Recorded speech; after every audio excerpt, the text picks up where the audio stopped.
Hörmətli Həftəlik Azərbaycan YouTube telekanalının izləyiciləri, son günlər sosial şəbəkələrdə Göyçay rayon sakini Elman Mirzəliyevin hüquqlarının pozulduğunu və o Göyçay İcra və Propasiya şöbəsi tərəfindən cərimələndiyini bildirir.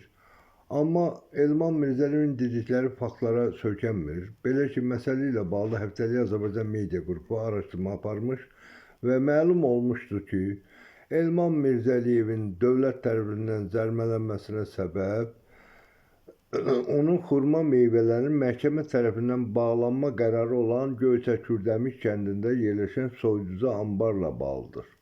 Yəni, Göyçay rayonunun Kürdəmiş kəndində yerləşən soyuducu anbarın sahibi Beydullayev Elnur Sahiboğlu'nun Mənsur Hacıoğlu MMC-yə 140 min manat dəyərində borcu olduğu üçün Mənsur Hacıoğlu MMC tərəfindən Şəki Komissiya Məhkəməsinə iddia qaldırılmış və məhkəmənin 28 noyabr 2025-ci il tarixli qərarı ilə soyuducu anbarın bağlanması və soyuducu anbarlarda yerləşən meyvə və tərəvəz məhsullarının həbsi verilmiş və bu qərarın icrası üçün Göyçay rayon İcra və Propasiya şöbəsinin rəsmi məktub göndərərək onlara həvalə edilmişdir.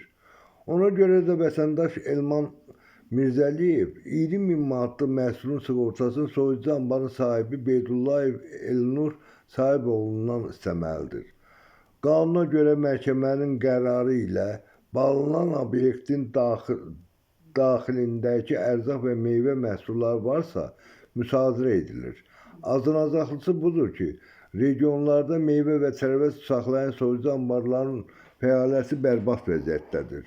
Ona görə də bəzi anbar rəhbərləri özlərinin körtəbii, yəni qanundan kənar fəaliyyətini örtbasdır edirlər.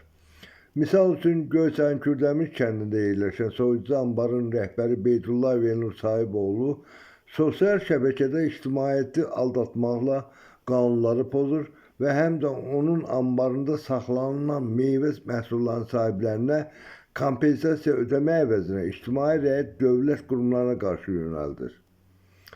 Apardığımız araşdırmalara əsasən məhkəmənin, yəni Şəki Komissiya Məhkəməsi qərarını icra edən Göyçay rayon İcra və Propasiya şöbəsi heç bir qanuna zidd hərəkət etməmiş, əksinə Azərbaycan Respublikasının mülki prosessual məcəlləsinə əsas tutaraq məhkəmənin qərarını icra etmişlər. Əks tərəfin mövqeyini dinləməyə hazırıq. Həftəlik Azərbaycan üçün Göyçaydan Aqil Mahmudov.